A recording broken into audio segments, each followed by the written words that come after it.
Trump tuding Xi Jinping susah diajak berunding.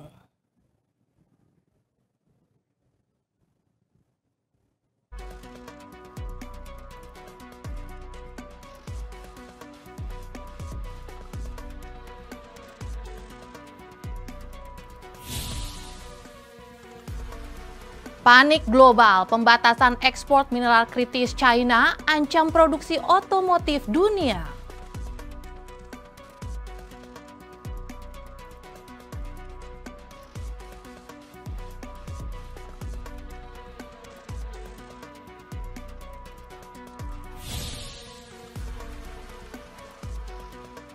Jelang laga Indonesia melawan China, jaga asa ke Piala Dunia.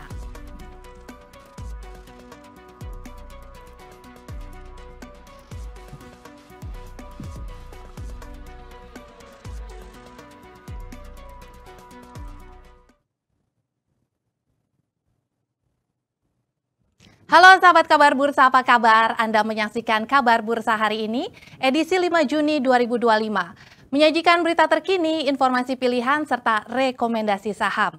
Bersama saya Francisca Rati, kita jelang kabar bursa hari ini selengkapnya.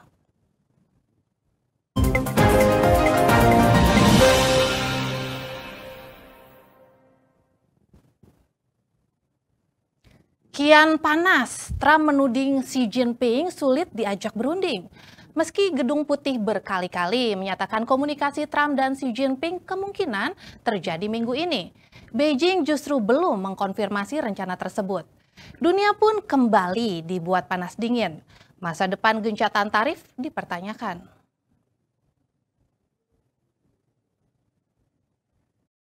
Trump kian frustasi. Dalam unggahan di Truth Social, pada Rabu dini hari Trump meluapkan kegundahan betapa keras dan sulitnya berunding dengan Xi Jinping. Sontak dunia kembali dibuat panas dingin. Masa depan gencatan tarif pun dipertanyakan. Apalagi tudingan tajam Trump muncul di tengah aksi saling tuding antara Washington dan Beijing.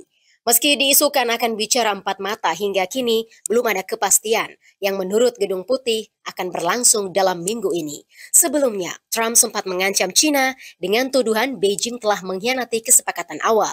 Namun di balik ancaman, Trump justru sangat ingin bertemu dengan Xi Jinping. They violated a big part of the agreement we made. You know, if you read that whole statement, I was very nice to them. I helped them because they were in trouble with the stoppage of a massive amount of business, but I'm sure that I'll speak to President Xi and hopefully we'll work that out. But yeah, it's a violation of the agreement. Yeah, please.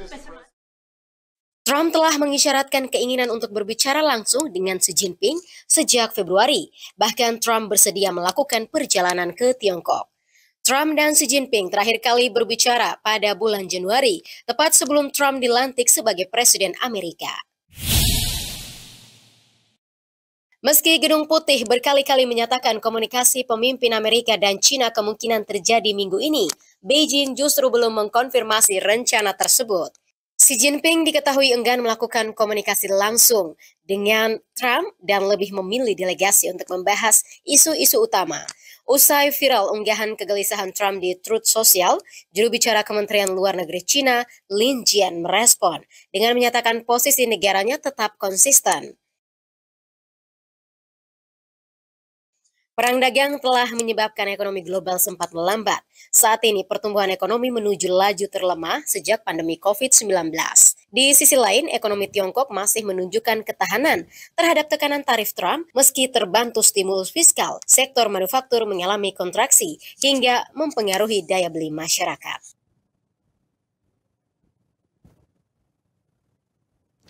Trump kembali menampar The Fed. Trump geram karena menilai Jerome Powell terlambat menurunkan suku bunga menyusul laporan pelemahan pertumbuhan lapangan kerja. Sementara, Trump justru ditampar oleh sekutu dekatnya Elon Musk. Elon mengecam keras rancangan undang-undang Trump yang dinilai memicu meledaknya defisit dan membebani warga Amerika dengan utang berkelanjutan. Presiden Amerika Serikat Donald Trump kembali menampar The Fed. Dalam seruan di Truth Social, Trump geram terhadap The Fed karena dinilai terlambat. Trump pun kembali mendesak Ketua The Fed Jerome Powell untuk segera memangkas suku bunga, menyusul pelemahan pertumbuhan lapangan kerja. Laporan EDP Research Institute, penciptaan lapangan kerja sektor swasta Amerika Serikat jauh di bawah ekspektasi. Hanya bertambah 37.000 pada bulan Mei, dan pelemahan ini menjadi indikator awal jelang rilis laporan ketenagakerjaan resmi versi Biro Statistik Tenaga Kerja Amerika Serikat Jumat mendatang. Acuan utama The Fed menentukan kebijakan moneter, dan Trump telah berulang kali menyerang Powell bahkan hingga tudingan pedas yang bersifat personal. Di tengah perseteruan baru Trump dan The Fed, Elon Musk mengguncang Gedung Putih. Baru saja mundur dari jabatannya, Elon tiba-tiba menampar Donald Trump. Elon mengecam rancangan undang-undang RUU pemotongan pajak dan belanja besar-besaran Trump. Dalam unggahan di platform X, Musk berseru tidak tahan lagi dan menyebut RUU Trump sebagai kekejian yang menjijikan. Serangan Elon Musk berlanjut dengan meminta anggota Kongres untuk kill the bill. Namun, Gedung Putih dengan cepat menepis kritikan pedas Elon Musk. Look, the president already knows where Elon Musk stood on this bill. It doesn't change the president's opinion. This is one big, beautiful bill and he's sticking to it. Elon mengkritisi RUU besar dan indah Presiden Trump akan segera besar-besaran meningkatkan defisit anggaran yang sudah sangat besar. Bahkan Elon menegaskan defisit akan meledak dan membebani warga Amerika dengan utang berkelanjutan. Amerika Serikat dibuat kelabakan, China memperketat ekspor logam tanah jarang yang sangat dibutuhkan dalam teknologi canggih hingga sistem pertahanan Amerika Serikat. Cengkraman China pada mineral kritis juga mulai berdampak nyata ke sektor otomotif dunia. Sejumlah negara pusat produksi otomotif terancam gulung tikar. Amerika Serikat lagi dibuat kelabakan. Cina tengah memperketat ekspor logam tanah jarang, bahan baku vital yang sangat dibutuhkan dalam teknologi canggih hingga sistem pertahanan Amerika Serikat. Mineral kritis ini menjadi senjata ekonomi Beijing dalam perang dagang, terutama sebagai respon atas tindakan Amerika yang terus menekan sektor teknologi Beijing. Dengan pembatasan ekspor, Cina menekan balik Amerika yang selama ini mendikte perdagangan chip dan teknologi tingginya. Alhasil, pemerintahan Trump kerepotan, apalagi rantai pasok dalam negeri belum siap menggantikan peran Cina. Assure you that the administration is actively monitoring China's compliance with the Geneva Trade Agreement.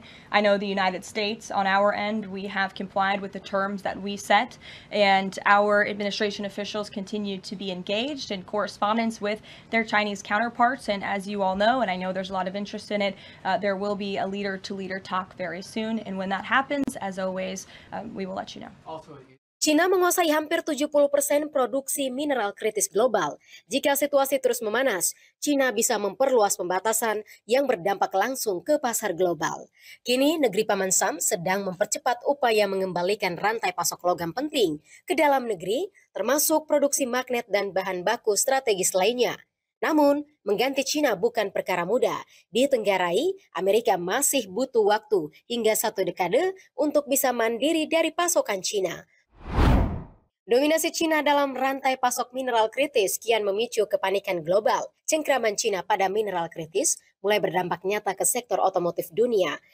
Keterbatasan pasokan juga memengaruhi produsen skuter listrik terbesar India, Bajaj Auto. Hingga kini, puluhan permohonan ekspor dari perusahaan India belum disetujui pemerintah Cina. Permintaan ekspor logam kini harus melalui izin resmi dari Kementerian Perdagangan Cina. Hal senada dikeluhkan pembuat mobil Jerman. Pembatasan ekspor telah mengguncang ekonomi lokal dan mengancamnya gulung tikar. Keputusan Cina menangguhkan ekspor mineral kritis telah menjungkir balikan rantai pasok negara pusat produksi mobil ke dirgantaraan hingga kontraktor militer di seluruh dunia.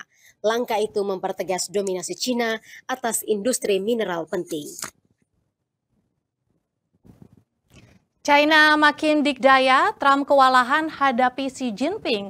Dan untuk membahasnya lebih lanjut, kita sudah terhubung dengan Dr. M. Rizal Taufikur Rahman, selaku Kepala Pusat Makroekonomi dan Keuangan Indef. Selamat sore Pak Rizal. Selamat sore Mbak. Iya Pak Rizal, ini tampaknya ada yang makin frustasi nih. Nggak cuma dunia aja yang gelisah ya. Trump juga kian gelisah kayaknya. Karena ini dalam unggahannya di Truth Social, Trump melungapkan kegundahannya nih bilangnya sangat sulit untuk bikin kesepakatan dengan Xi Jinping. Tapi di satu sisi Trump juga malah bilang kalau dia sangat menyukai Xi Jinping. Ini kan kayaknya silat lidah Trump ini memang mesti ditangkap hati-hati banget ya. Kira-kira bakal ke arah mana sih pernyataan Trump ini? Iya, kalau kita lihat ya dari sikap ya pernyataan Trump yang tampak kontradiktif ya, bahkan dia mengaku frustasi ya, namun menyukai Xi Jinping gitu. Ini strategi retoris khas Trump ya. Bagaimana dia menciptakan ambiguitas ya untuk menjaga posisi tawar politik dan juga diplomatik ya dalam kondisi yang memang sudah sangat tertekan gitu ya. Dan kondisi ini yang mencerminkan pendekatan art of the deal gitu ya. Jadi bagaimana mengaburkan tawaran politik dan diplomatik ini ya dan mengaburkan garis antara provokasi dan negosiasi ya. Dan ini tentu dianggap sangat memberikan ruang tetap memiliki kekuatan posisi tawar ya. Nah, dengan menyuarakan kekesalan ya, saya kira Trump menekan China di depan publik AS ya kalau kita lihat, namun dengan menyisipkan pujian ya ini juga tetap membuka jalur komunikasi tidak hanya informal tapi juga formal. Dan ini sinyal ya bahwa mix sinyal yang dilakukan oleh Trump ya yang kemudian yang bisa kita baca adalah sebagai psikologis tes di dalam merespon ya terhadap sikap dari Xi Jinping. Dan tentu juga ini menciptakan persepsi bahwa Trump tetap di jalur figur sentral ya bagi Amerika yang mampu menjinakkan rival globalnya gitu ya. Tapi di balik semua itu ada misi yang memang kalau Trump itu ada electoral mission sangat kuat begitu ya, dan ingin menunjukkan ke publiknya Amerika bahwa dia yang bisa mengatur China. Itu saya kira strategi komunikasi Trump yang dia bangun secara tertoris ya, khasnya Trump ini gitu ya, karena Trump ini kan selalu kontradiktif dan juga bluff gitu ya. Dan ini memang ciri khas Trump gitu ya, supaya positioning sebagai presiden Amerika yang memiliki kekuatan ya dalam konteks politik misalnya ya dan juga ekonomi masih bisa dianggap sepadan bargain dengan China gitu. Dan Berarti ini bisa ingin dilihatkan ya? ke mata dunia bahwa Trump punya pengaruh yang sangat besar ya terhadap hal-hal yang strategis ya, terutama rivalnya ya China. Kira-kira gitu ya. Iya, berarti bisa dikatakan sebenarnya Trump ini tidak ingin terlalu kelihatan di publik bahwa dia sebenarnya kewalahan begitu ya, bahwa sebenarnya Xi Jinping atau China di sini lagi di atas angin, tapi dia tetap ingin menunjukkan pada dunia bahwa Amerika Serikatlah yang tetap akan mendikte China, seperti itu. Ya, saya kira betul ya. Trump itu ingin positioningnya tetap di atas negara-negara yang lain ya, termasuk China ya. Apalagi dalam kondisi sekarang sedang gamang gitu ya, karena tekanan dari dalam negeri juga secara ekonomi juga cukup kuat, bahkan secara politis juga terus ya menguat, bahkan menekan gitu ya Trump. Dan bahkan Mahkamah Konstitusinya juga memberikan keputusan-keputusan yang saya kira kontradiktif dengan kebijakan Trump ya, termasuk the Fed misalnya gitu ya. The Fed juga tidak searah ya secara langsung inline dengan kebijakan-kebijakan Trump. Dan tentu yang ingin dia bangun kepada publik ya, tidak hanya Amerika tapi juga kepada global, bahwa Trump atau Amerika masih memiliki kekuatan, atau setidaknya sebagai negara utama gitu ya di global yang masih memberikan pengaruh ya terhadap China gitu. Tidak hanya ekonomi tapi juga secara politis. Tapi kalau misalnya kita melihat lagi nih ya, sejarah dari awal perang dagang ini kan memang dari awal sebenarnya Trump yang memulai bara api dengan China. Tapi justru Trump juga lebih terlihat terobsesi untuk bicara langsung nih dengan Xi Jinping. Bahkan kan beberapa kali selalu dihembuskan isu akan terjadi pertemuan sampai dikatakan minggu ini akan terjadi pertemuan. Nah, kalau misalnya dengan posisi yang seperti ini, emang benar apa yang dikatakan Trump kalau Xi Jinping sulit diajak berunding?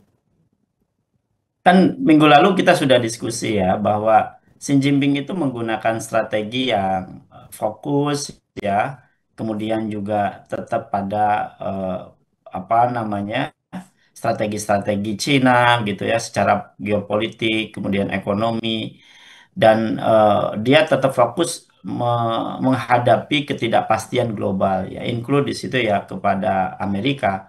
Dan China akan memilih kontraproduktif ya terhadap ekonomi dan negaranya, melihat ya situasi dan juga respon dari khususnya Trump ya.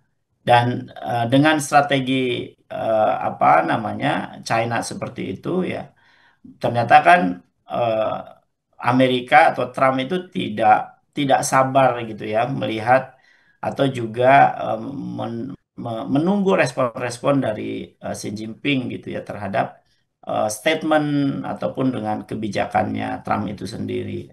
Dan ini menunjukkan apa? Menunjukkan bahwa ya China jauh lebih apa namanya lebih kuat dan dia memposisikan juga bahwa dia tidak gampang untuk tunduk kira-kira gitu ya kepada statement atau kebijakan eh, Trump gitu ya. Karena Cina sangat tahu gitu ya bahwa global value chain maupun supply chain, global supply chain yang sekarang menguasai adalah China gitu ya, dan tahu sekali kelemahan dari eh, kebijakan Trump itu ya, dan akan memberikan konsekuensi logis terhadap kinerja Amerika sendiri. Jadi kalau saya katakan dia memukul air gitu ya, dia akan nyiprat kepada dirinya lah kira-kira gitu ya. Trump mengawali sebuah kebijakan yang itu justru menjadi kontraproduktif ya bagi Trump itu sendiri dan juga menjadi buah si malakama ya bagi kinerja ekonomi dalam negeri, bahkan ya terhadap para pelaku usaha di Amerika ya. Bahkan tadi Elon Musk sampai mengundurkan diri padahal Iya. begitu harmonisnya gitu ya Hmm. di saat Pilpres gitu ya mendukung Trump, bahkan diajak menjadi apa bagian dari kabinet, yang kemudian juga The Fed juga ternyata tidak sejalan, dan ini menunjukkan kegamangan Trump ya, sebagai presiden Amerika. Dia dari sisi tekanan global juga sangat kuat ya, sangat besar. Dari dalam juga memang tidak mudah dikendalikan begitu ya, karena apalagi Amerika pelaku usahanya kan mengglobal ya, dan Ya. tentu mereka juga bukan pemain global baru kemarin sore gitu ya, tapi justru mereka sangat menguasai network market ya, dan juga tidak hanya supply chain tapi juga global value chains-nya gitu. Ya, tampaknya Donald Trump saat ini memang sedang dalam masa ibarat diserang di dalam negeri sendiri begitu ya. Bahkan tertampar 2 kali, sekutu paling dekatnya Elon Musk aja sampai terus mengkritisi dengan sangat pedas begitu di sosial medianya. Betul. Kalau misalnya Pak Rizal, kalau misalnya kita melihat ini kan sebenarnya cukup beralasan ya kalau misalnya China ini sangat berhati-hatilah dalam mengambil langkah. Karena kalau misalnya belajar dari sejarah pertemuan pimpinan negara yang sudah sempat bertemu dengan Trump ini kan kita bisa melihat nih pelajaran dari Presiden Ukraina, Zelensky, termasuk Presiden Afrika Selatan yang cukup ini ya agak menohok begitu ya, yang saat itu justru diserang Trump terkait genosid yang tampaknya juga itu merupakan red flag sebenarnya. Ini kan kayak ibaratnya pada saat pertemuan jadi masuk jebakan Batman-nya Trump gitu.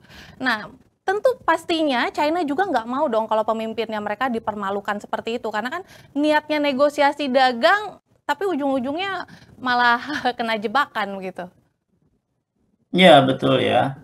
Memang kalau kita lihat gaya Trump ini kan gaya yang blunt ya, penuh kejutan, suddenly ya, kerap kali mempublikasikan isi pembicaraan private-nya ya di banyak pimpinan dunia merasa tidak nyaman ya, bahkan terkesan menyerang, bahkan merendahkan gitu ya. Hmm. Ya, kasus tadi ya seperti Zelensky, kemudian Ramaphosa ya, bagaimana Trump menggunakan pertemuan bilateral tadi ya bukan untuk memperkuat sekutunya gitu ya, tapi juga membuat atau untuk meningkatkan political leverage-nya ya. Hmm. Bagi siapa ya? Bagi Amerika ya atau bagi Trumpnya itu sendiri. Ya, China tidak mau masuk ya ke apa ke lingkaran itu dan tidak mau jadi korban berikutnya dalam permainan caturnya Trump ini gitu. Jadi kalau misalnya kita lihat filosofi dan tradisi diplomatik China ini kan selalu berbasis pada face diplomasi ya. Jadi bagaimana diplomasi yang menjaga kehormatan martabatnya gitu ya. Hmm. Sangat bertolak belakang dengan pendekatan populis ya, impulsif ala Trump. Jadi China tentu menjaga apa retorika-retorika yang dibangun dan sikap-sikap politik yang dibangun menjaga dignity ya atau juga apa kehormatan dari negaranya ya. Hmm. Makanya kenapa respon Xi Jinping tidak eh, apa namanya tidak cepat begitu ya, kemudian tidak responsif seresponsifnya Trump gitu ya, tidak sebelumnya Trump karena China tentu sangat hati-hati tadi ya. Hmm. Dia sangat taktis ya, kemudian juga strategis, berakar pada prinsip-prinsip tidak hanya prinsip-prinsip kontemporernya, tapi juga prinsip-prinsip tradisional ya secara filosofis China yang tentu non interferensi ya. Jadi dan juga membangun reputasi pemimpinnya. Jadi tidak apa namanya tidak sesumbar gitu ya. Hmm. Sesumbar dijawab oleh sesumbar, tapi bagaimana energi Trump itu diserap oleh katakanlah kekuatan energinya China gitu ya dengan strategi kehati-hatian tadi dan juga menjaga dan melindungi reputasi pemimpin dan juga negaranya. Berarti kalau misalnya melihat kondisi itu, kira-kira minggu ini bakal ada pertemuan nggak, Pak Rizal? Ya tergantung para diplomatnya ya. Hmm. Jadi yang bisa apa namanya melobi Trump maupun Xi Jinping ya. Hmm. Karena bisa jadi ada tawaran-tawaran yang dibangun ya yang ditawarkan Trump ke Xi Jinping maupun Xi Jinping juga demikian ke Trump itu masih belum deal gitu ya. Dan eh, nampaknya banyak hal yang saya kira menjadi pertimbangan-pertimbangan tidak hanya agenda politik, ekonomi ya, tapi juga tentu saja ekonomi termasuk juga ya China sangat memperhitungkan ke depan gitu ya bagaimana bargain position China untuk menghadapi Trump dan mungkin ini juga test case ya bagi China begitu ya bagaimana menghadapi negara sebesar Amerika dengan presiden yang punya karakter blunt tadi begitu ya dan juga sangat penuh kejutan dan apa namanya sangat pamorial ya terhadap negaranya gitu ya dan China tentu sangat taktis ya untuk melihat dan juga mensikapi ini. Iya, tapi kalau misalnya ini pertemuan Trump dan Xi Jinping makin buntu, ini kayaknya ekonomi global juga bakal makin suram ini ya. Karena kan kalau kita misalnya melihat ini Trump yang memulai, tapi justru China yang mendominasi. Saat ini kan China lagi memperketat ekspor logam tanah jarang yang sedang sangat dibutuhkan dalam teknologi canggih hingga sistem pertahanan Amerika Serikat.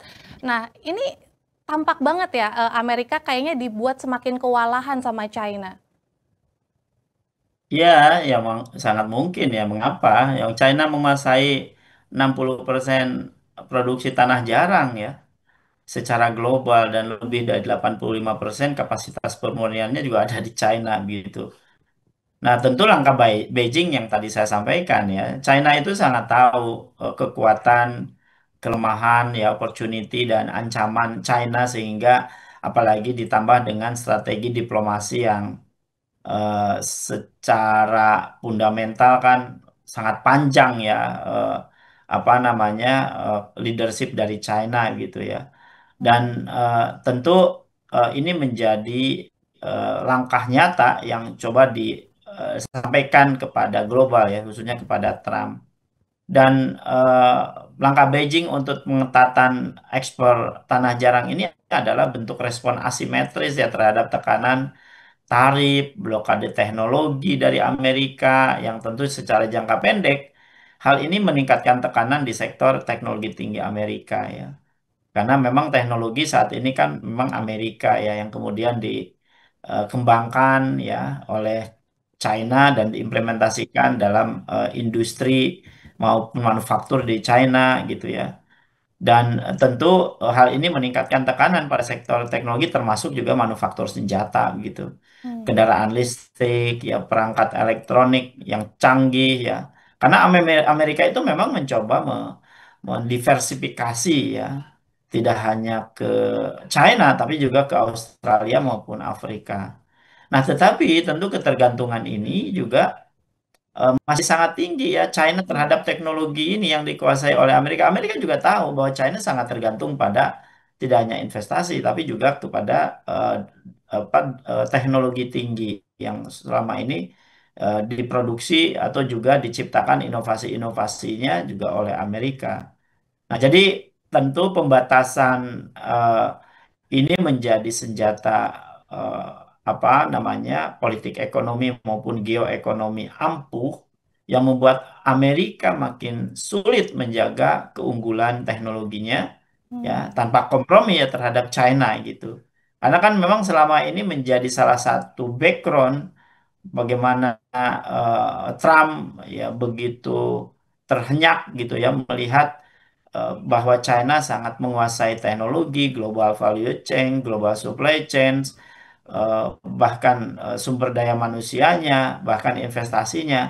Yang itu sebenarnya menurut Trump itu ya China banyak diuntungkan gitu ya oleh kemajuan Amerika gitu ya. Yang tentu ini menjadi apa namanya menjadi catatan menurut Trump gitu ya yang tentu harus apa dilawan ya pada China dan China tadi China tentu punya apa namanya cuma strategi ya agar tekanan-tekanan tadi itu bisa ditekan lagi oleh eh, penguasaan salah satunya ya 60% tanah jarang maupun produksi pemurniannya juga hampir 80% ya di China gitu.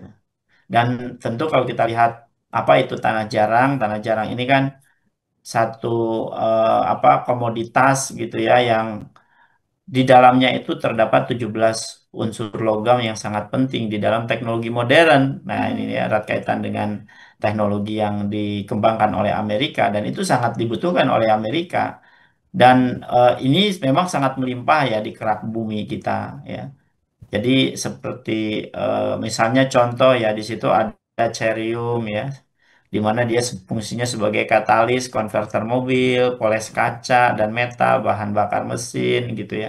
Atau juga misalnya terbium gitu ya, bahan bakar khusus bahan tambahan magnet ya yang agar apa punya fungsi ya agar tahan suhu tinggi ya seperti mobil listrik, drone gitu. Karena tanah jarang ini punya punya potensi, punya turunan yang sangat banyak yang apa namanya yang sangat mempengaruhi ya teknologi modern dan teknologi canggih gitu.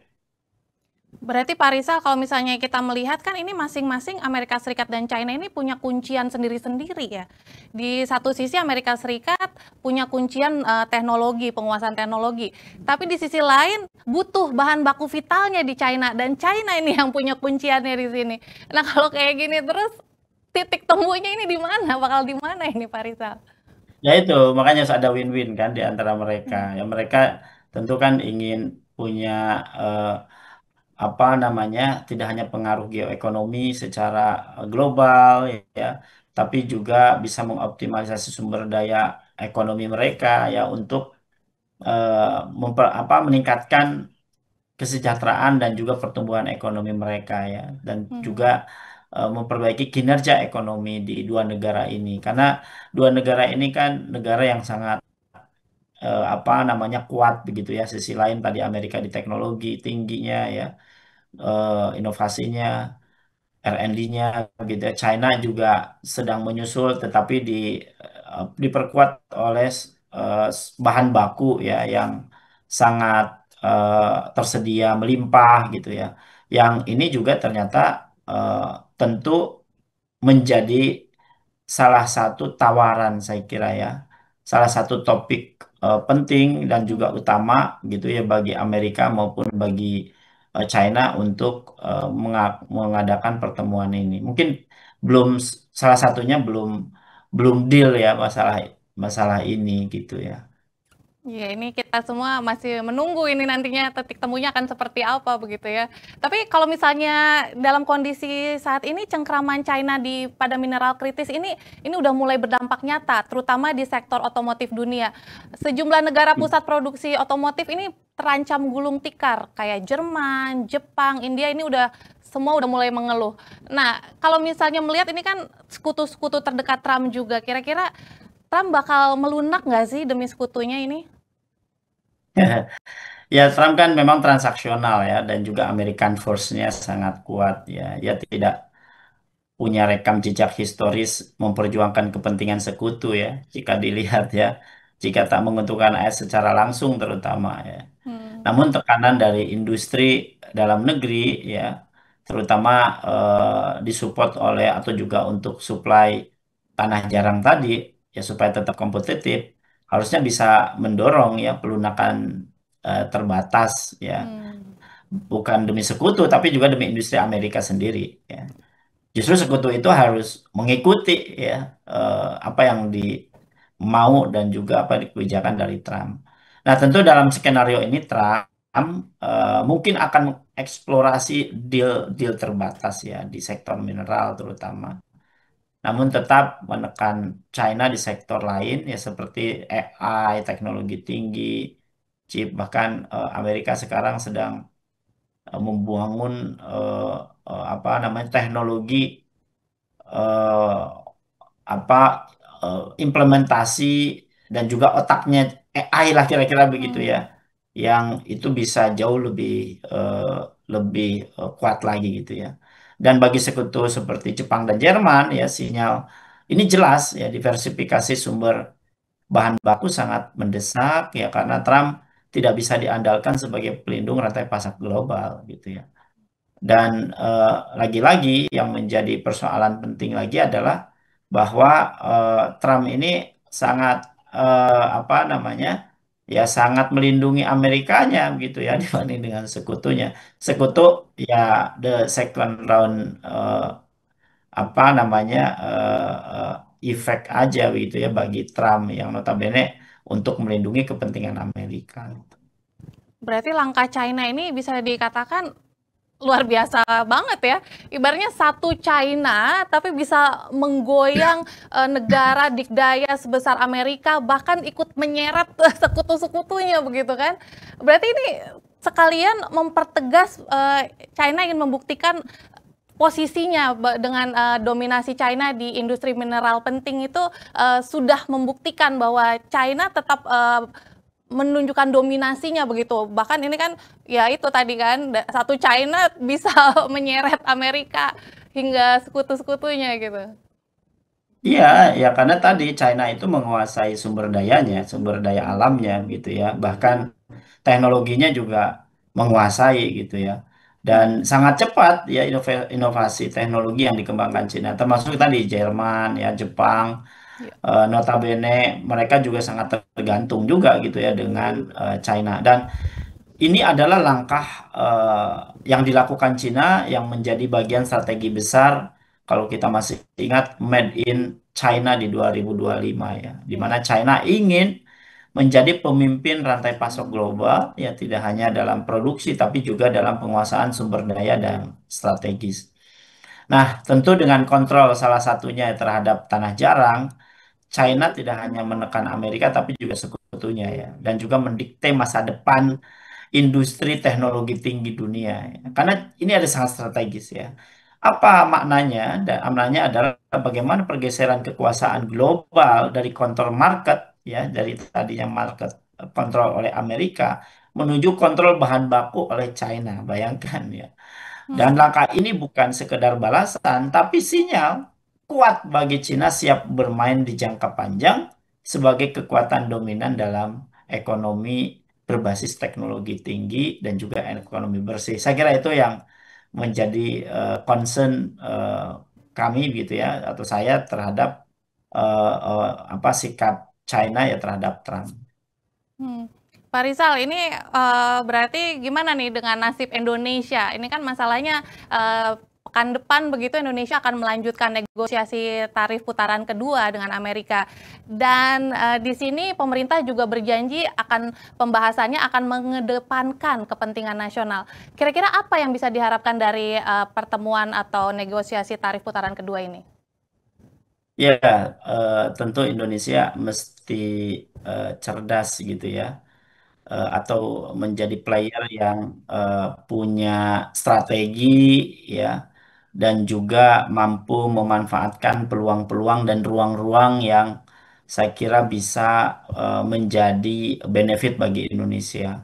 Hmm. Tentu momentum negosiasi ini bisa menjadi leverage ya untuk memperjuangkan apa status ya Indonesia sebagai Generalized System of References ya, atau GSP yang sempat menghilang ya, dan juga memperluas akses ekspor ya untuk produk-produk hilir, utamanya produk hilir yang memiliki nilai tambah tinggi ya dari tambang ataupun dari pertanian maupun juga dari industri manufaktur di jasa pertanian ya, atau juga di pertanian di agroindustrinya gitu ya, termasuk tekstil katakanlah. Namun ya Indonesia juga harus menghindari jebakan geopolitik ya, bagi kita sebagai bangsa kan memiliki prinsip perundangan bebas aktif gitu ya, dan jangan sampai perjanjian ini mengorbankan kedaulatan ya, kebijakan industri strategis seperti katakanlah industri yang sudah dicanangkan dan direncanakan sebagai transformasi ekonomi Indonesia, yaitu industri hilirisasi nikel ya, ataupun industri hilirisasi untuk proteksi pangan. Nah, untuk itu maka pendekatan negosiasi ini harus berbasis data ya, Hmm. tidak berbasis kepentingan semata gitu ya, dan harus semuanya based on teknokratis dan menunjukkan bahwa Indonesia adalah mitra strategis dan potensial gitu ya terhadap stabilisasi rantai pasok eh, di kawasan Indo-Pasifik lah minimum gitu ya. Bahkan pemerintah juga harus menjaga ya bagaimana apa namanya posisi tawar ya untuk memperkuat koordinasi di kawasan misalnya ya, baik itu di ASEAN, di BRICS gitu yang selama ini menjadi community Indonesia ya. Untuk apa? Supaya kita tidak terjebak ke dalam tekanan bilateral antara Amerika China semata. Hmm. Dan ini tentu kita mesti menyadari dan memanfaatkan peluang-peluang dari kondisi ini. Gitu, Mak. Ya, tampaknya jangan sampai terjebak dalam kepentingan geopolitik dan mengorbankan kedaulatan pastinya dan memperkuat posisi tawar di kawasan. Tentunya dengan diversifikasi perdagangan ini sudah dilakukan. Semoga mendapatkan win-win solution yang terbaik. Terima kasih Pak Rizal untuk analisis Anda di Kabar Bursa hari ini. Sehat dan sukses selalu. Sama-sama, Mbak. Sama-sama. Terima kasih banyak. Dan sahabat Kabar Bursa, Indonesia siap melakukan negosiasi tarif putaran kedua dengan Amerika Serikat pekan depan. Perundingan kali ini, pemerintah berjanji akan mengedepankan kepentingan nasional dan melakukan upaya konkret untuk kesepakatan yang lebih maju. Pemerintah siap negosiasi tarif putaran kedua dengan Amerika Serikat. Tim delegasi akan berangkat ke Washington pekan depan. Menteri Koordinator Bidang Perekonomian Airlangga Hartarto menyampaikan, proses negosiasi merupakan upaya strategis Indonesia memperkuat akses pasar global dan memperdalam kerjasama ekonomi dengan mitra utama seperti Amerika Serikat. Pemerintah berjanji akan mengedepankan kepentingan nasional dan melakukan upaya konkret untuk kesepakatan yang lebih maju.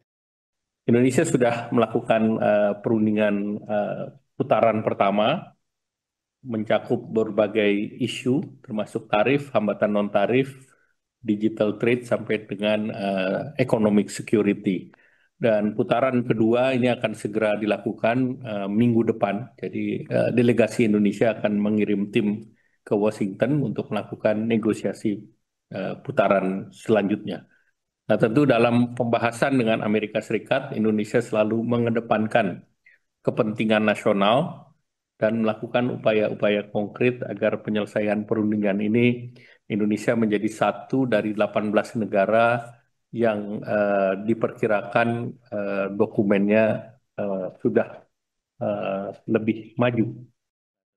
Sebelumnya sempat berlangsung pertemuan bilateral antara Indonesia dan Amerika Serikat di sela-sela Forum Organisasi Kerjasama dan Pembangunan Ekonomi (OECD).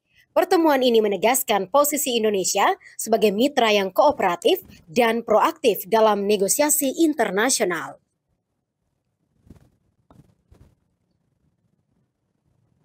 Indeks harga saham gabungan ditutup menguat ke level 7.113 pada perdagangan Kamis ini. Sejumlah saham big cap seperti BRPT, BBRI hingga BMRI kompak hijau.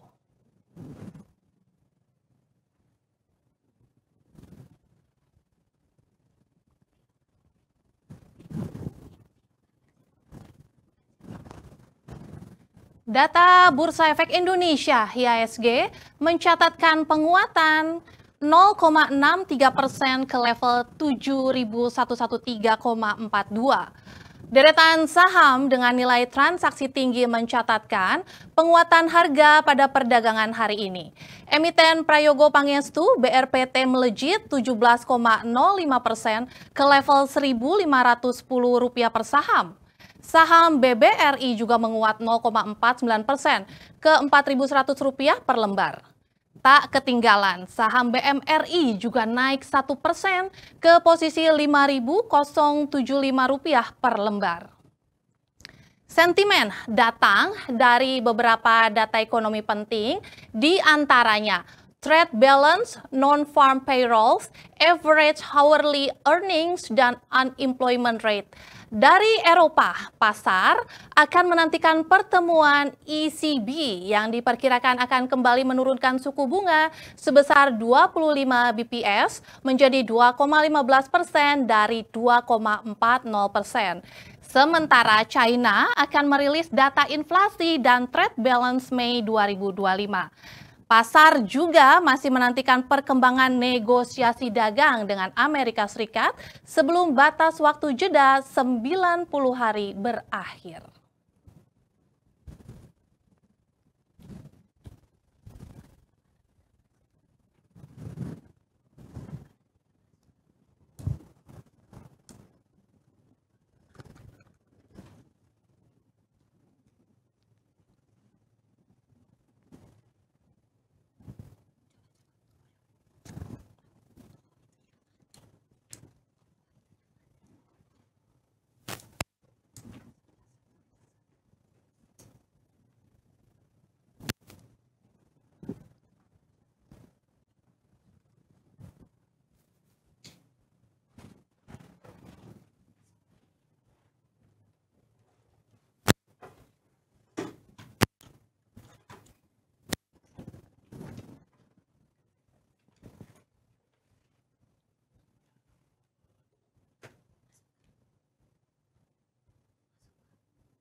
Dan untuk membahas lebih lanjut, kini kita sudah terhubung dengan Herditya Wicaksana selaku Head of Research Retail MNC Sekuritas.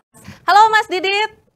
Halo, selamat sore Mbak. Iya, selamat sore Mas Didit. Ini menjelang libur panjang Idul Adha nih. Kira-kira apa nih yang perlu diantisipasi para investor ke depan? Kira-kira bakal kejadian lagi nggak sih seperti libur panjang Lebaran kemarin?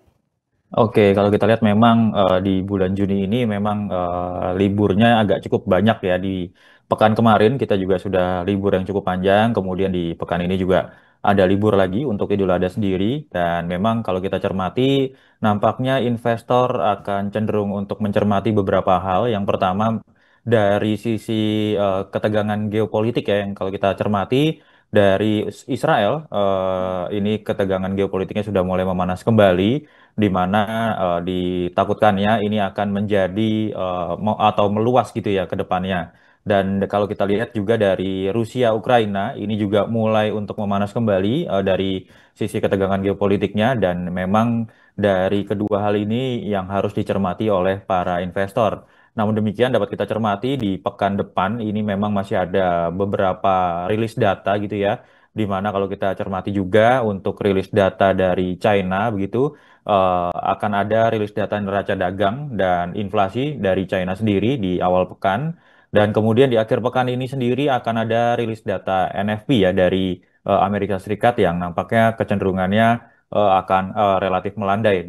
Dengan demikian kalau kita lihat, The Fed nampaknya juga masih memperhatikan data inflasi yang akan juga rilis pekan depan ya untuk Amerika Serikat sendiri. Nampaknya kecenderungan The Fed untuk menahan suku bunga acuan masih cukup besar melihat dari perkembangan inflasi Amerika ke depannya begitu. Nah, ini kan ada isu yang paling genting yang dikabarkan akan ada pertemuan penting begitu ya antara Trump dan Xi Jinping di akhir minggu ini. Kira-kira pertemuan ini jika benar terjadi, apakah akan banyak mempengaruhi pergerakan IHSG? Ataupun kalaupun tidak terjadi juga akan sangat berpengaruh nggak kira-kira Mas Didit? Ya, kalau kita lihat memang untuk perang dagang sendiri ini masih menjadi cermatan dari para investor. Namun demikian kalau kita lihat ini kan masih ada waktu jeda ya, sisa waktu jeda yang selama 90 hari itu ya kemarin ya. Ini harus menjadi cermatan dari para investor, karena apabila nanti terjadi pertemuan dari Donald Trump dan Xi Jinping sendiri, kita juga harus mencermati dari sisi hasilnya sendiri. Apabila memang menghasilkan dari positif begitu ya, maka masih terdapat untuk penguatan dari indeks baik indeks Indonesia ataupun dari indeks global, dikarenakan memang untuk perang dagang sendiri sudah relatif mereda dengan adanya masa jeda dari perang dagang itu sendiri. Jadi kita juga tetap harus mencermati dari sisi sentimen global perang dagang dan dari eskalasi geopolitik di Timur Tengah dan Rusia Ukraina begitu. Ya, termasuk tentunya negosiasi putaran kedua yang akan dilakukan Indonesia begitu ya pada pekan depan. Ini juga menjadi hal yang perlu dicermati juga gitu Mas Didit. Kalau dari sisi domestik, kira-kira akan ada sentimen apa yang bisa mempengaruhi nih pekan depan nih? Oke, kalau dari sisi domestik sendiri, kami memang mencermati agak cenderung dalam tanda kutip sepi ya dari sisi apa namanya sentimennya sendiri. Dan kalau kita cermati untuk Indonesia ini masih menunggu dari globalnya, kabar globalnya seperti apa. Karena kalau kita lihat kemarin sudah ada rilis data sendiri dari Indonesia, di mana kecenderungan kita sedikit deflasi di bulan ini, dan untuk dari neraca dagang kita juga meskipun surplus, namun kecenderungannya juga masih turun. Nah, kita akan melihat bagaimana perkembangan dari sisi global lainnya nanti. Kemudian dari sisi domestiknya sendiri, ini masih dalam rangka sisa dari pembagian dividen untuk beberapa emiten yang ada di Indonesia atau di IHSG seperti itu ya. Terlebih di hari ini, di penutupan bursa hari ini, IHSG juga menguat cukup signifikan, dan kami melihat memang penguatan IHSG ini masih diperkuat oleh pergerakan dari beberapa emiten konglomerasi dari Prayogo Pangestu seperti itu. Berarti kalau misalnya kita melihat berbagai faktor sentimen tadi, apakah bisa diprediksi begitu minggu pekan depan kita akan melihat ya IHSG rawan terkoreksi seperti itu? Kalau kita melihat dari secara sisi teknikalnya, memang untuk IHSG penguatannya masih tertahan oleh level MA 200-nya ya. Memang kecenderungannya masih 50-50 gitu ya.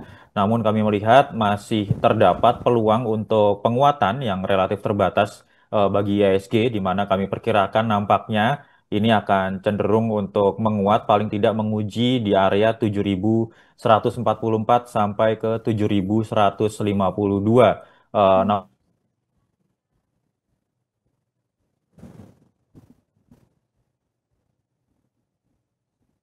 Halo Mas Didit? Tampaknya terputus Mas Didit? Anda masih bisa mendengar suara saya?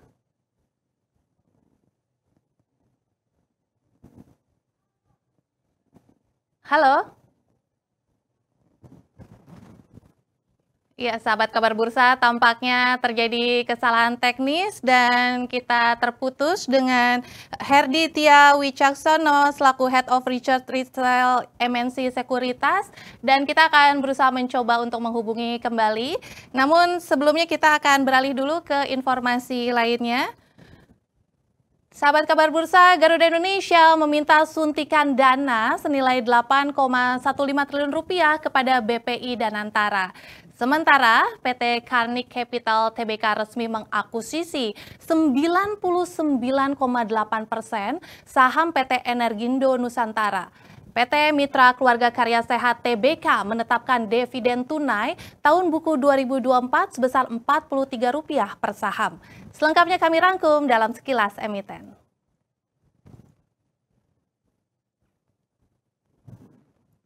PT Garuda Indonesia Persero Tbk dengan kode emiten GIAA tengah dalam pembicaraan dengan Sovereign Wealth Fund Indonesia atau Danatara yang terkait suntikan dana sekitar 500 juta dolar Amerika atau setara dengan 8,15 triliun rupiah. Dana ini rencananya digunakan untuk memperbaiki kondisi keuangan Garuda, termasuk mendukung pengoperasian kembali pesawat Citylink. Dari sisi keuangan, Garuda kembali mencatatkan kerugian pada tahun 2024 setelah sempat untung pasca pandemi.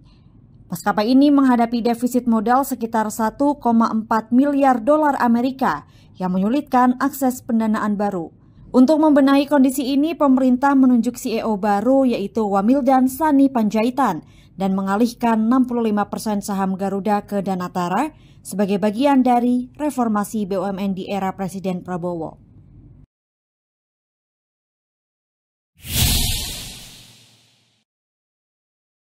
PT Karnik Capital Tbk dengan kode saham NICK resmi mengakuisisi 99,8% saham PT Energindo Nusantara senilai 299 juta rupiah dari dua entitas afiliasi yakni PT Prosperindo Utama dan PT Indofresh Sentral.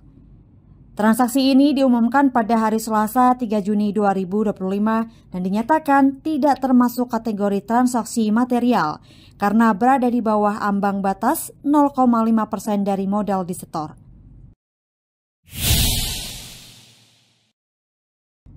PT Mitra Keluarga Karya Sehat Tbk dengan kode saham MIKA menetapkan dividen tunai tahun buku 2024 sebesar Rp43 per saham atau sekitar 590 hingga 620 miliar rupiah dari total laba tahun lalu sebesar 1,22 triliun rupiah.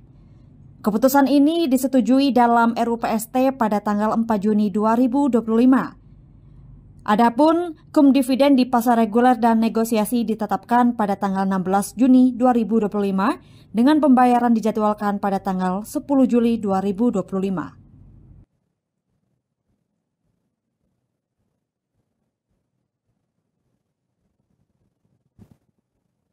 Aktivitas manufaktur China turun ke level terlemah sejak September 2022. Sementara pertumbuhan lapangan kerja sektor swasta di Amerika Serikat melambat tajam pada Mei 2025. Berikut informasi selengkapnya. Aktivitas manufaktur Cina turun ke level terlemah sejak September 2022. Survei data manufaktur Caixin dan S&P Global yang dirilis Selasa mencatat Purchasing Managers Index atau PMI manufaktur Cina turun menjadi 48,3 pada Mei 2025 dibandingkan dengan 50,4 pada bulan sebelumnya. Catatan ini jauh di bawah angka 50 yang memisahkan ekspansi dari kontraksi. Hasil tersebut lebih lemah dari laporan PMI resmi yang dirilis pada Sabtu pekan lalu. Membaiknya arus perdagangan terbukti tidak cukup menopang ekonomi yang masih tertekan oleh permintaan domestik yang lemah. Pertumbuhan lapangan kerja sektor swasta di Amerika Serikat melambat tajam pada Mei 2025. Berdasarkan laporan ADP National Employment Report yang dirilis Rabu, sektor swasta hanya menambah 37.000 pekerjaan, jauh di bawah ekspektasi pasar. Angka tersebut merosot dari kenaikan 60.000 pekerjaan pada April yang telah direvisi turun dari 62.000. Laporan ADP disusun bersama Stanford Digital Economy Lab dan dirilis menjelang laporan ketenagakerjaan resmi dari Biro Statistik Tenaga Kerja Departemen Tenaga Kerja Amerika Serikat yang akan diumumkan Jumat mendatang. Data ini memperkuat sinyal bahwa pasar tenaga kerja Amerika Serikat terus melonggar di tengah ketidakpastian ekonomi akibat tarif baru Trump.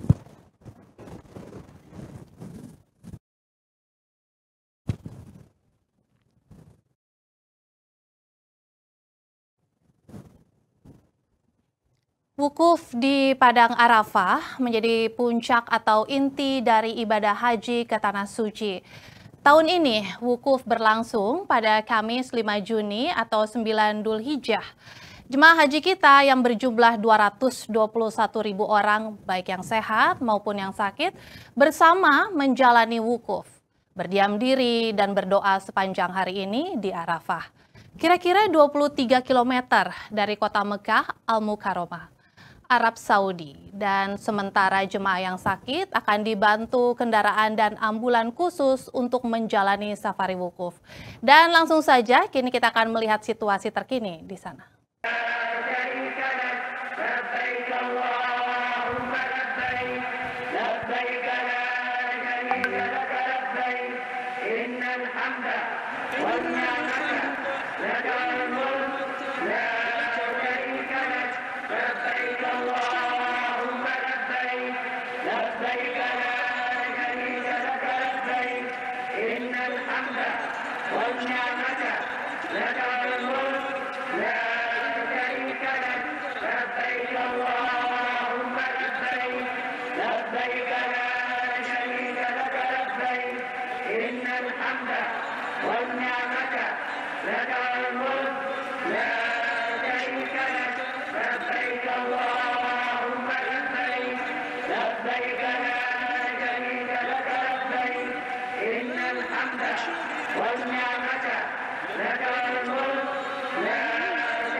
Dan kini kita sudah kembali terhubung dengan Heritia Wicaksana selaku Head of Research Retail MNC Sekuritas. Halo Mas Didit.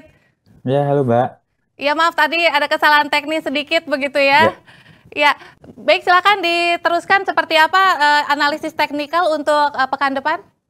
Oke, kalau untuk pekan depan kami masih melihat adanya kemungkinan untuk pergerakan IHSG menguat meskipun cenderung terbatas.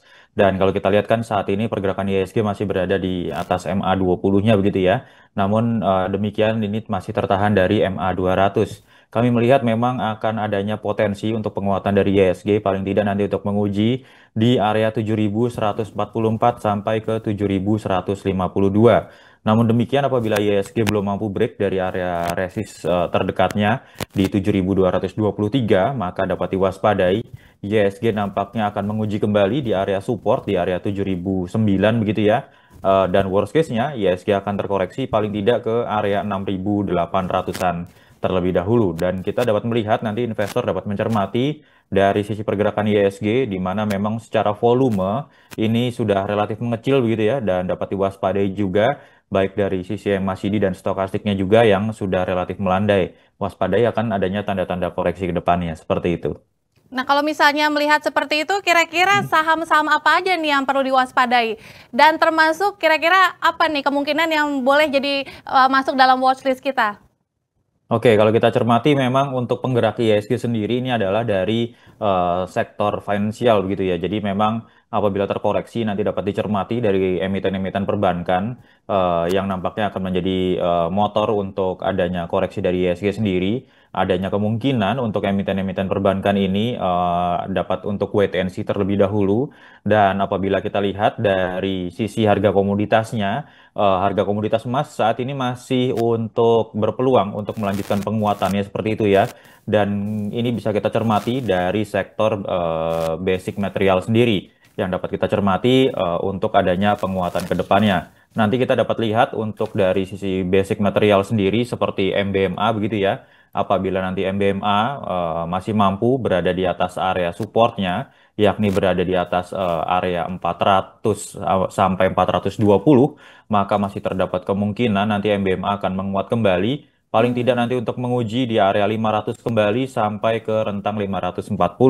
Kemudian dapat kita cermati pula dari pergerakan Antam yang saat ini terkoreksi begitu, di mana koreksinya ditutup di minus 2% gitu ya. Dapat kita cermati apabila nanti Antam masih mampu berada di atas 3.200, 3.300, maka Antam masih berpeluang untuk melanjutkan penguatannya. Paling tidak menguji kembali area 3.660 sampai ke area 3.800. Seperti itu mungkin, Mbak.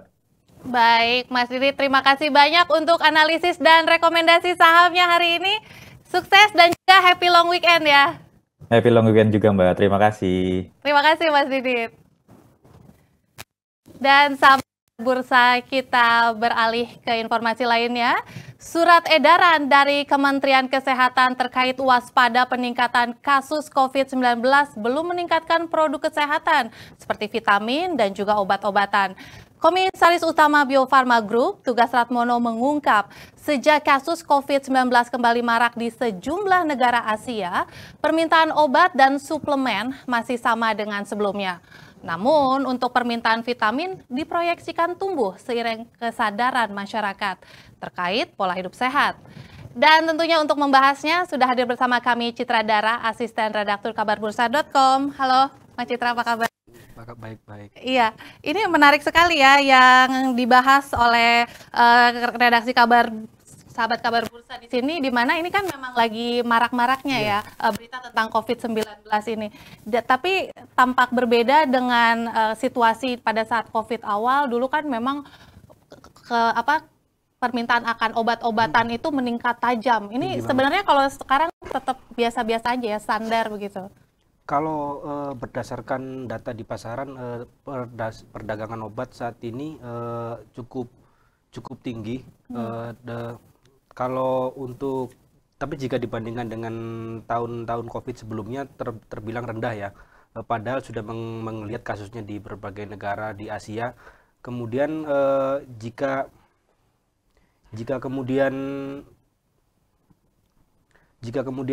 sekarang itu rendah, itu sebenarnya yang terjadi adalah kita melihat cara pandang dulu terhadap kasus cara pandang masyarakat terhadap COVID itu sendiri.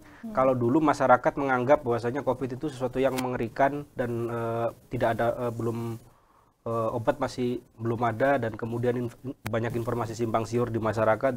Sementara ditambah lagi jumlah korbannya yang begitu tinggi ya, sehingga membuat masyarakat yang panik, akhirnya mereka banyak membeli suplemen. Kalau misalkan yang percaya pada obat herbal, mereka beli obat tradisional segala macam. Tapi kalau sekarang ketika pemahaman masyarakat terhadap COVID itu sendiri sudah mulai meningkat dan membaik, itu yang membuat mereka jadi lebih tenang gitu loh untuk sekarang nih. Ditambah lagi kalau dikatakan mengapa saat ini biaya jumlah pembeli itu turun, itu sebenarnya terjadi karena pemahaman masyarakat sudah tinggi, terus kemudian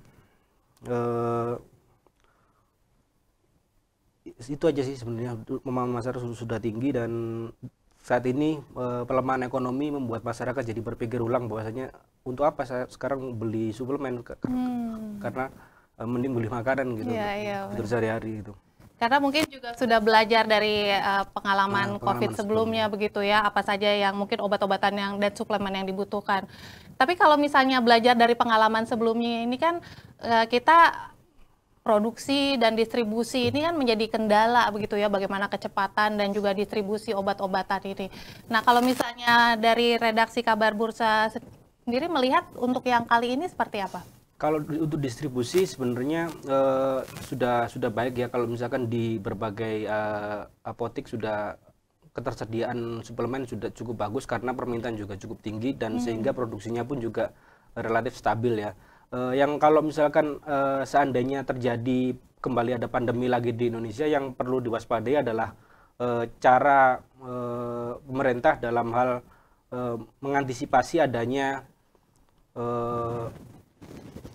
makelar-makelar makelar obat di yang penimbun obat, kan itu sebelumnya pernah terjadi. Nah, itu yang perlu diwaspadai, yang membuat stok-stok di berbagai tempat kosong sehingga meningkatkan harganya. Tapi kalau saat ini dari penyedia BUMN, penyedia layanan kesehatan sudah cukup baik sehingga tidak perlu terjadi kelangkaan alat vitamin dan lain-lain di berbagai tempat. Nah, ini kalau misalnya kita mau melihat lebih lengkap dan jelasnya, mesti di mana nih bacanya? Agar jika ingin tahu lengkapnya bisa langsung membaca di kabarbursa.com informasi terkait COVID, perkembangan COVID terkini, dan juga seputar dengan alat-alat kesehatan yang kebutuhan masyarakat saat ini. Ya, termasuk bagaimana produksi, distribusi, dan antisipasi ini penting banget pastinya ya. Nah, selain topik hangat ini ya yang lagi marak terkait COVID-19, kira-kira apa lagi yang menjadi pencarian dari sahabat Kabar Bursa di hari ini? Saat ini pencarian sedang tinggi adalah terkait dengan subsidi motor listrik. Saat ini kan sedang muncul lah. Nah, ketika sebelumnya masyarakat itu menahan diri untuk membeli motor listrik karena nggak ada subsidi, sekarang mereka sudah bisa kembali membeli karena subsidi sudah bisa dicairkan gitu. Itu sendiri sih. Oke, nah pastinya kalau misalnya mau lebih lengkap apa saja nih ya pencarian yang lagi tren di kabarbursa.com, langsung saja klik kabarbursa.com, termasuk bisa untuk melihat rekomendasi saham juga di sana. Terima kasih Citra Dara, selamat bertugas kembali. Dan sahabat Kabar Bursa, malam ini Timnas Indonesia akan menghadapi laga terpenting demi menjaga asa lolos ke panggung utama Piala Dunia 2026. Skuad Garuda akan menghadapi Naga Asia China di Stadion Utama GBK Jakarta pukul 20:45 waktu Indonesia Barat. Laga ini menjadi momentum krusial bagi Timnas Indonesia karena kemenangan atas China adalah harga mati. Timnas Indonesia akan menghadapi salah satu laga terpenting demi menjaga asa lolos ke panggung utama sepak bola Piala Dunia 2026. Pada pertandingan kualifikasi zona Asia Grup C, skuad Garuda akan menghadapi Naga Asia China di Stadion Utama GBK Jakarta, Kamis malam ini pukul 20:45 waktu Indonesia Barat. Laga ini menjadi momentum krusial bagi kedua tim. Dipastikan Timnas Indonesia dan China akan main habis-habisan. Bermain tandang ke Jakarta, China mengemban misi besar, menjaga peluang lolos ke putaran keempat kualifikasi. Bagi timnas Indonesia, kemenangan atas Cina adalah harga mati. Atmosfer dukungan supporter di GBK diharapkan mampu menambah bara api semangat Sang Garuda. Demi keamanan, Polda Metro Jaya mengerahkan lebih dari 3.200 personel. Rekayasa lalu lintas juga diterapkan situasional melihat eskalasi di lapangan.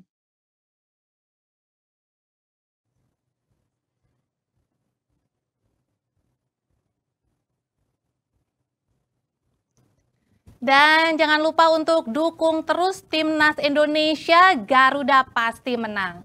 Dan sajian tadi sekaligus menjadi penutup kabar bursa hari ini. Terima kasih untuk kebersamaan Anda. Selamat merayakan Hari Raya Idul Adha bagi Anda umat Muslim yang merayakan. Mohon maaf lahir dan batin. Ayo follow, klik subscribe channel Kabar Bursa, like dan share konten-konten berkualitasnya. Ikuti berita terkini, analisis dan rekomendasi saham di portal berita kabarbursa.com. Mewakili seluruh kru yang bertugas, saya Francisca Rati pamit undur diri. Sampai jumpa.